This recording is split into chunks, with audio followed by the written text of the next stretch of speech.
I don't know what the hell Danny Glover's talking about. I mean, unless it's Sam Elliott or Bob Ross, I much prefer the voice of a black man over the phone to a white guy. Doesn't matter much to me, but my guys are Robert De Niro, Thomas Hayden Church, and Richard Attenborough. Rest in peace. You used to call me on my cell phone. Late night when you need my love. Call me on my cell phone. Late night when you need my love. And I know when that hotline blink.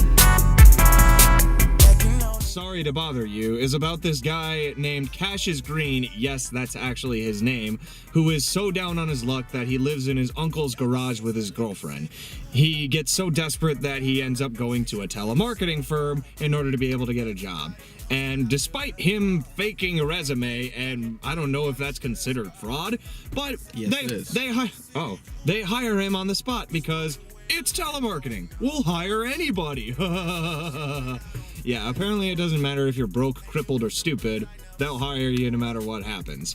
And turns out he's not very good at his job, though. Can't seem to land a sale. Exactly. And gee, I wonder why that is. It's implied that he's not using the white voice. Good old Danny Glover tells him to put on a white voice, which, like we said, I think we much prefer a black guy's voice to a white guy's voice, but what is the white voice exactly? Well, a white guy voice is apparently a nasally and overly confident voice that barely syncs up with the lips. And it only seems to work whenever hijinks want to ensue. And with this white voice that he uses, big shock, he goes far. He makes sales, he makes money, he makes friends with the white people.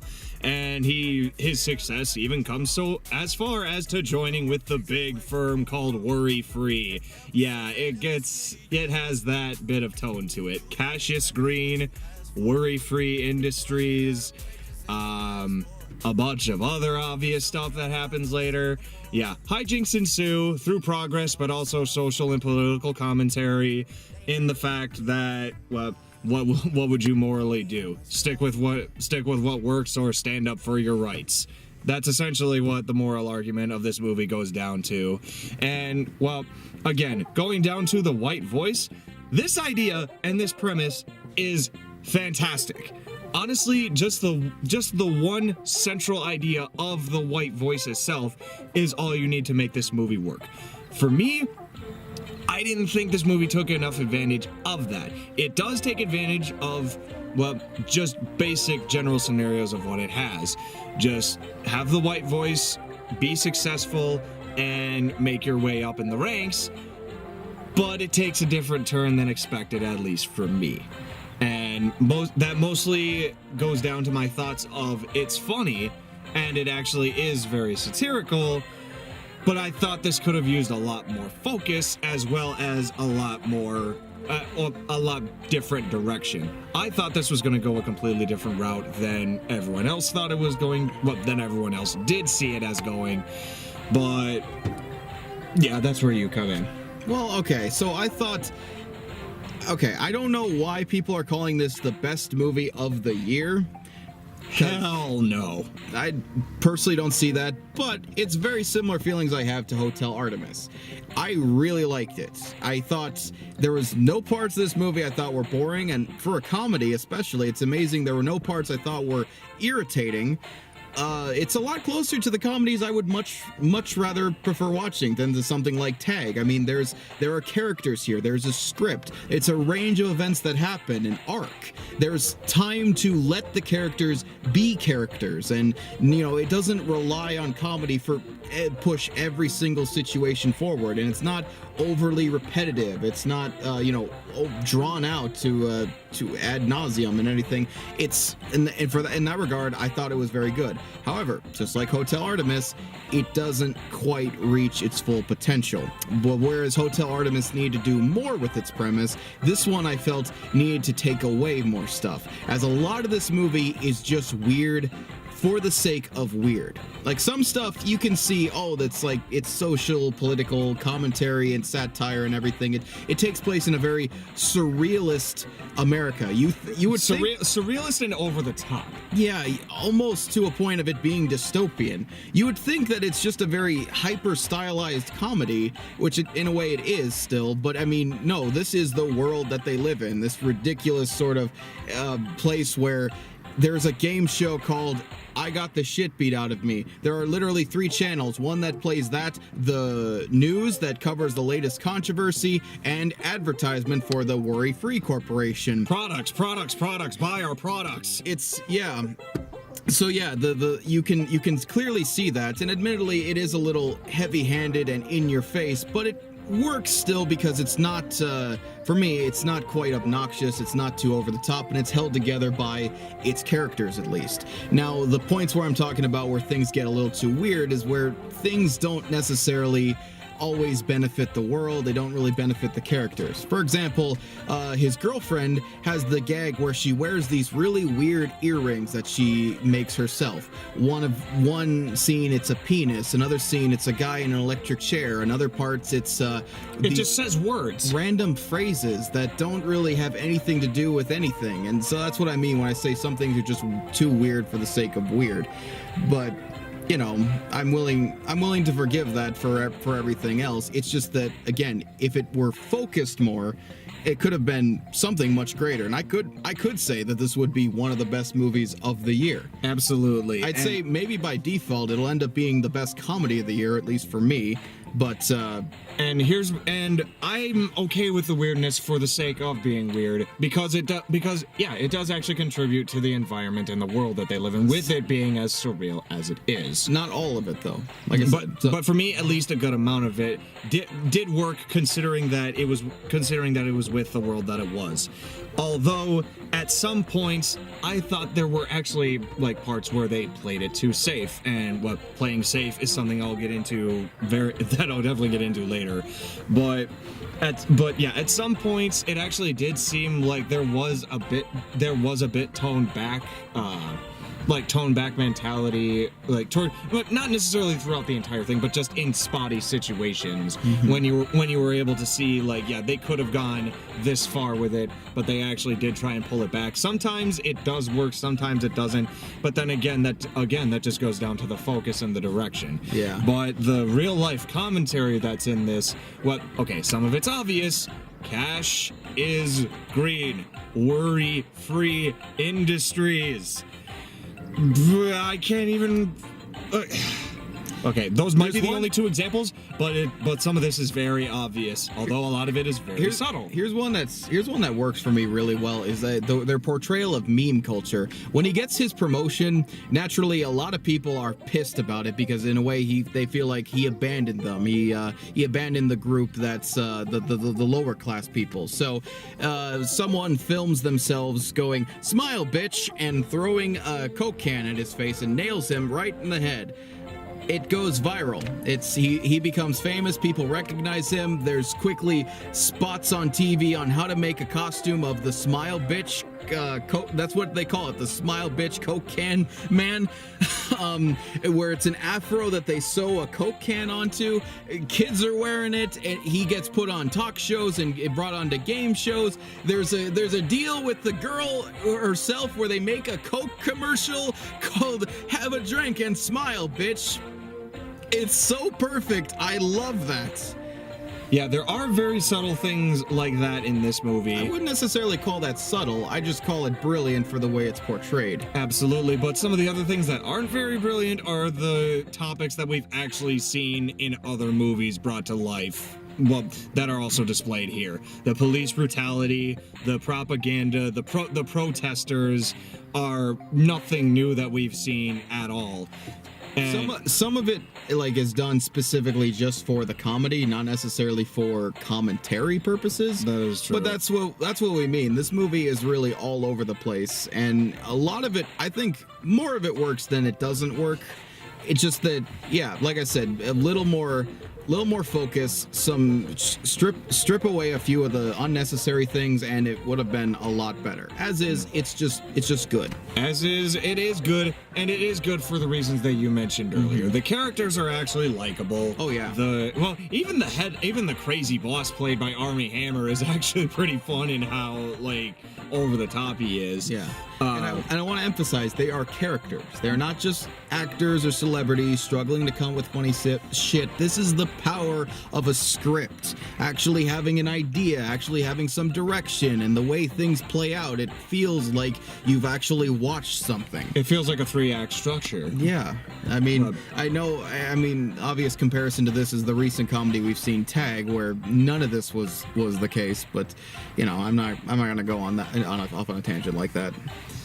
Do you want to talk about the really weird shit? But this is where we get into spoiler territory.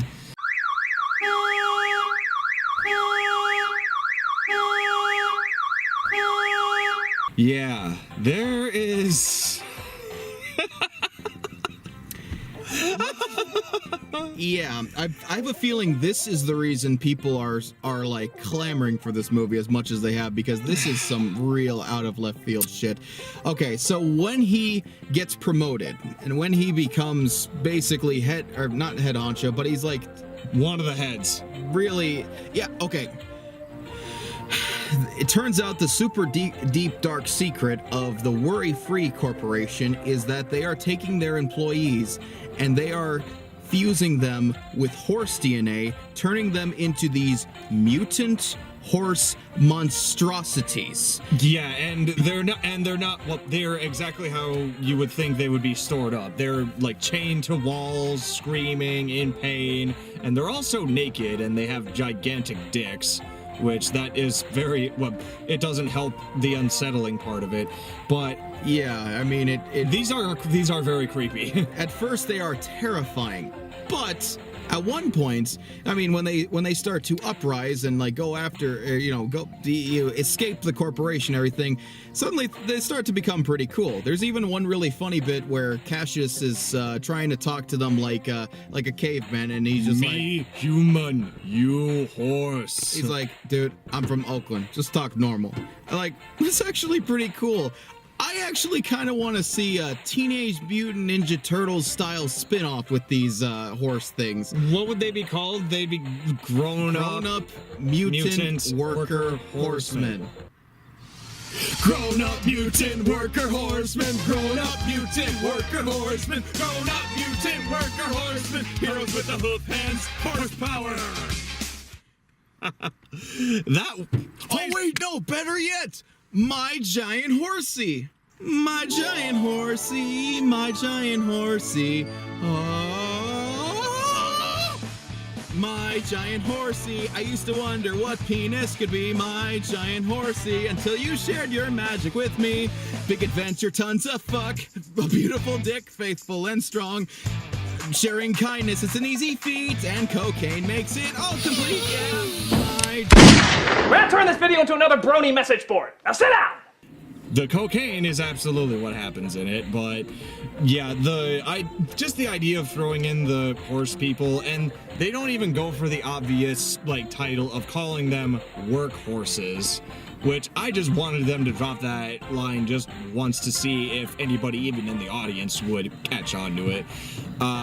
And yeah, it shows that the obvious boss is the obvious evil boss is an obvious evil boss. Mm-hmm. But this is where my like sort of enjoyment for the movie started to take a bit of a downturn. Not fully jumping off of a cliff, but just slowly decreasing. And my problem with this is that after Cassius finds out about these obvious evil creatures, this for me is where he plays it too goddamn safe, or should I say the movie takes it too goddamn safe. He does exactly what we all expect him to do. He does the right thing. He turns the video over to the higher authorities. He joins his friends in the protest, yada yada yada yada, and he ends up, well, somehow being a hero in the end because he stuck up for the rights. And why did we have to settle for that as opposed to maybe taking this everything a step further. For me, this is where I thought the direction was misguided.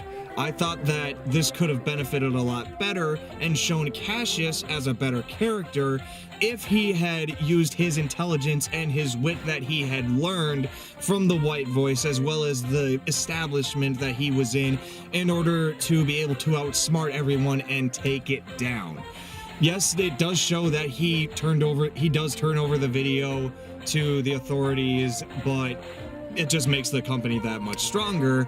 But again, if he had played his cards right, and if he had organized something, and if he was able to use the White Voice in the process to be able to take it down.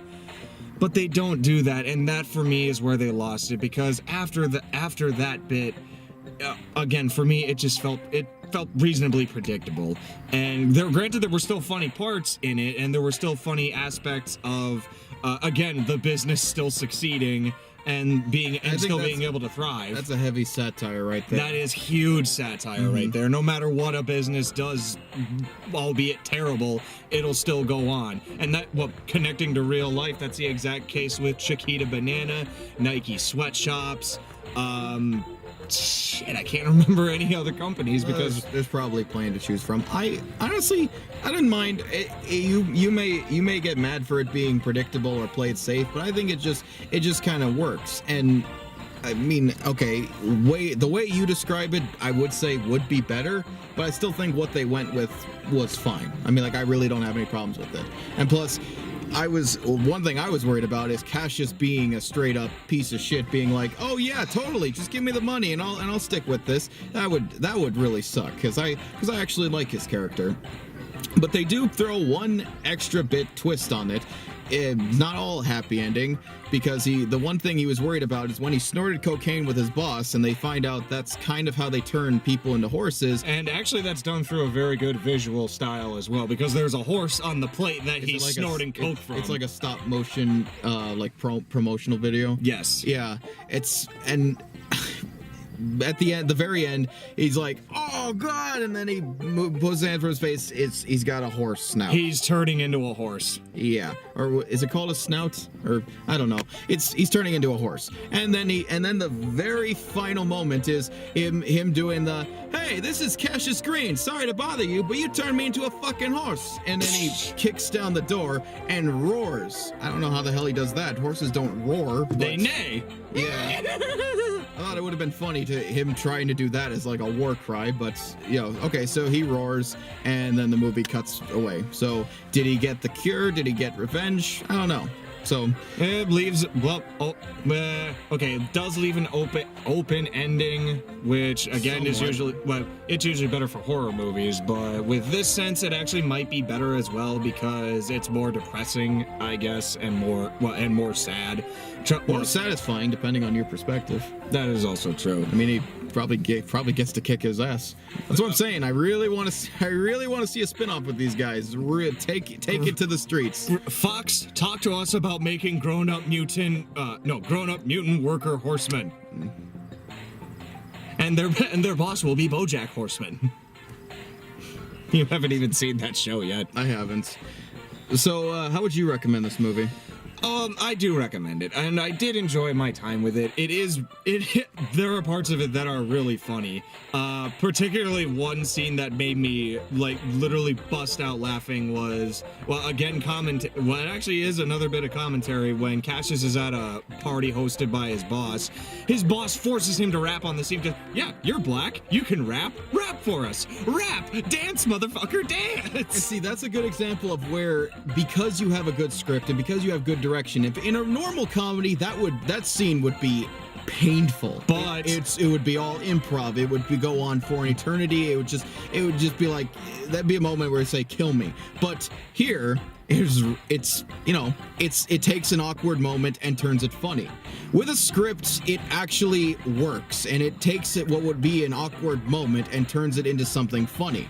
And I mean, that's kind of the key thing here. I don't know if this is it's certainly not a straight comedy per se, but it's a comedy that I actually can support because it does things that I like, things that I miss, characters, scripts, and by the by, it's just a good movie in and of itself. It is a good movie, but I was just disappointed. I was just disappointed amazing, with. Oh my God, greatest movie of the year thing. I wouldn't believe the hype in that. Maybe you will walk out of this thinking that, but I'm just saying, you'll probably be disappointed if you do. So go see it. It's different. It's good. It's weird. Yes, weird as hell. Very weird. But I think you'll enjoy it.